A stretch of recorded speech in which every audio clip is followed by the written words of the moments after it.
Seek and you shall find is what I want to talk about today.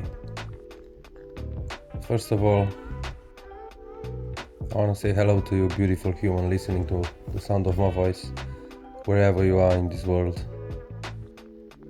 and in this process called life.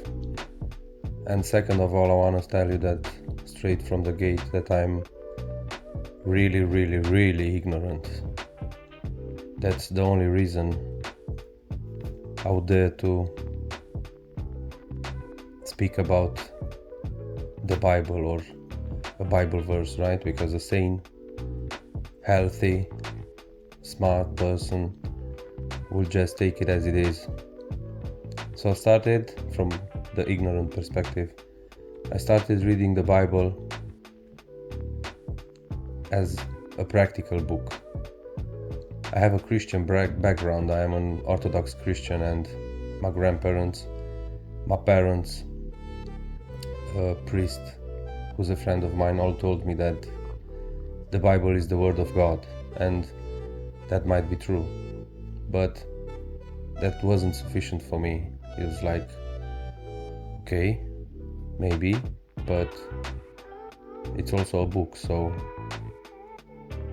let's analyze it from both sides. I mean, I love being surprised by the Word of God and how the stories in the Bible unfold, but I'm also interested and curious in seeing the practical part of the Bible beyond the spiritual one.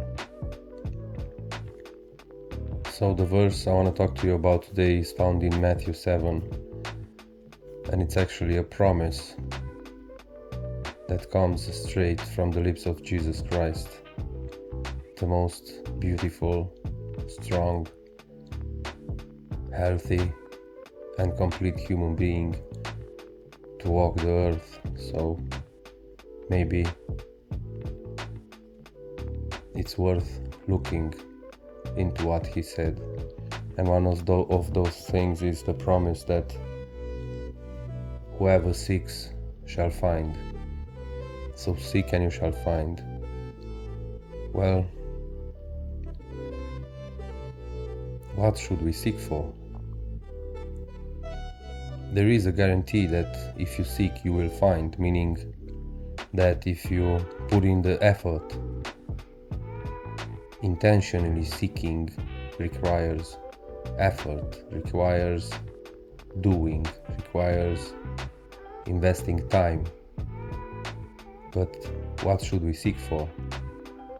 Well, I think that the deepest question human beings ask is, what's the meaning of life, actually? So maybe that's what we should seek for,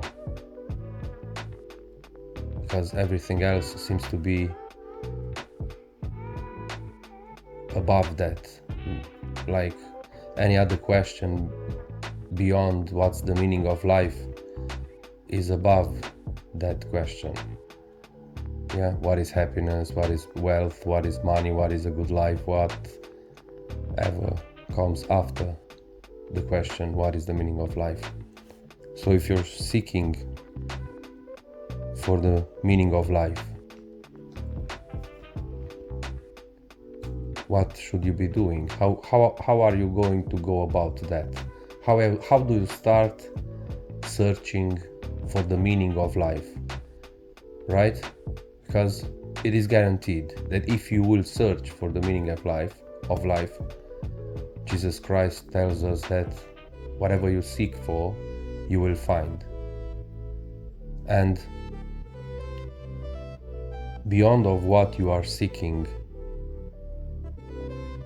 you have to understand that seek and you shall find implies action. Like it says in the Bible, in another place, faith without the deeds is dead. Meaning, you can pray all you want for God to give you the gifts of life, but if you don't actually get out of bed and go harvest them. You won't taste them, you won't benefit from them. But this verse, this Bible verse, it's much more deeper than its surface. Seek and you shall find. The person you are that starts seeking is not going to be the same person that will start finding. Meaning, when you start the process of seeking, you actually permit yourself, and you have to permit yourself to evolve, to grow. Seeking implies curiosity. Curiosity implies ignorance. And you have to start from a place of ignorance and curiosity to start searching, because only the one that's curious, only the ignorant can be curious. The one that assumes that knows everything, the one that assumes he knows everything, doesn't need curiosity. So accept being ignorant and let curiosity grow inside of you and start searching, because there's a guarantee that if you will start searching, you will find whatever you are searching for. But between searching and finding, you'll have to understand and start to visualize a process. That's the process you need to go through to actually find what you are seeking for. Let's take money, for example, because it's the easiest way to explain it. Let's just say you are nobody, right? You're starting life as nobody, and then one day you hear the word millionaire. Yeah? And you start searching for that. How can I become a millionaire? Well, if you will start searching, you will find ways to go up the ladder, and you will find what you will have to do to actually become a millionaire. But the you that's going to be a millionaire, it's not going to be the same you that started searching. Because when you started searching, let's say you were 25, and maybe it takes you 1 year to become a millionaire, 10 years to become a millionaire, 30 years to become a millionaire. In all that window of time, you'll have millions of options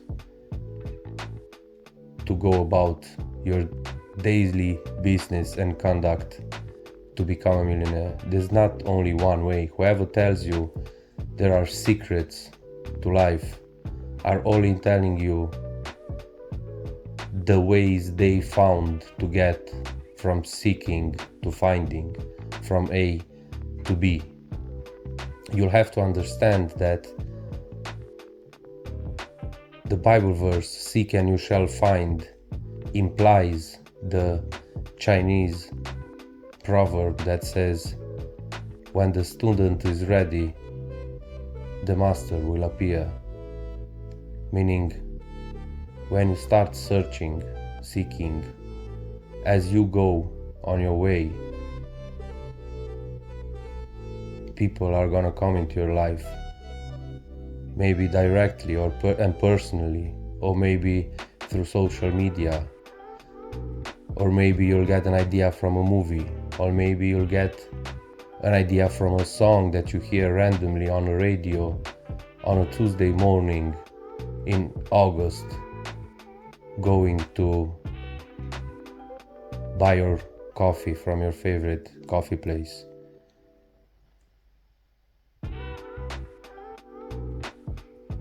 So when you start seeking and searching, it's like the universe, it's trying to help you to find, doing exactly what Jesus said. and re-establishing Jesus' promise that if you seek, you will find.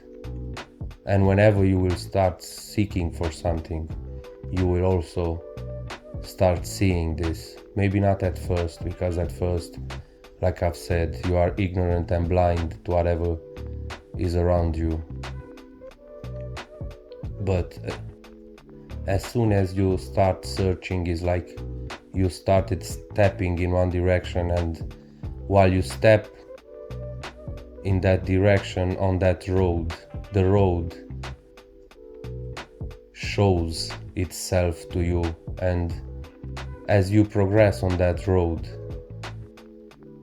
you'll start seeing more signs, you'll start seeing different landscapes, you'll start meeting people you don't even have the capability of imagining from the place you started searching. So seek and you shall find. Seek whatever you want to seek, but be careful, because you will find it. So it's very important. Let's go back to money. It's very important to become a millionaire, because money is like a knife, let's say, or a double-edged sword. You can do a lot of good on one side, but you can, with a lot of money, but you can do a lot of bad on the other side with a lot of money. And from my personal experience, I would advise you to want to be a millionaire, but want to become a millionaire, but not by any means, meaning that at all times you will have God in front of you and on top of your priorities, because if not, you might become a millionaire from, I don't know, let's use a stupid example, OnlyFans. And if you become a millionaire from OnlyFans, you will be a millionaire from OnlyFans. And being a millionaire from OnlyFans implies you will always be seen as that. And I'm not saying it's good or bad, but it's not the same thing as becoming a millionaire from painting and expressing the world through expressing your view of the world by painting. It's not the same thing. And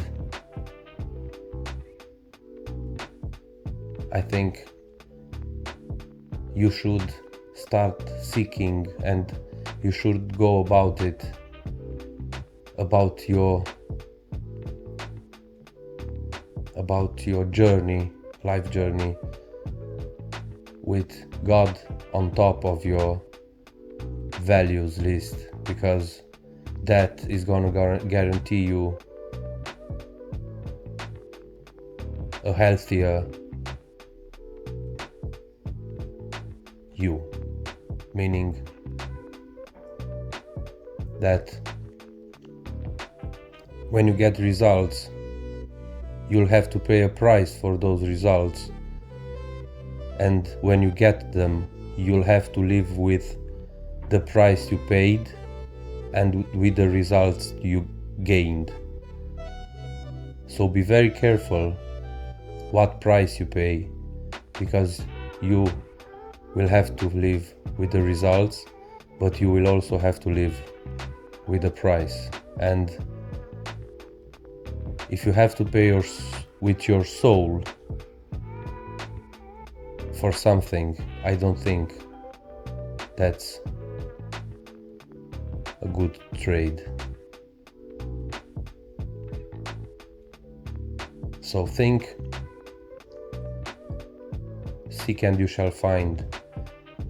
Think of the point you're starting from, think at the target you are aiming at, and also take into the consideration the fact that you will have to live with yourself, the person you became in that process from starting to hitting the target, with the results you got and all the consequences that come to you out of that. So let's use another example. You're a 25-year-old female and you decide that career is the most important thing for you, and you are willing to sacrifice everything for the next 20 years to establish your career and to build your career, and you start at 25 and you end at 45, and let's say you get more than you actually ask for, right? From that point of view. But the price you paid was marriage, having children, building a family. Think that you will have to live with yourself at 45, being extremely rich, extremely successful, extremely popular, but with no children, no husband, and you'll have to live with yourself for the next 30, 35 years, 40 years of your life. So, when you start seeking, accept your ignorance so that curiosity may grow within yourself. Start on the journey, think of the target you are aiming at, but please also think beyond the target, because, like I've said, you'll have to live with yourself, with the results you got, with the price you paid, and the person you became.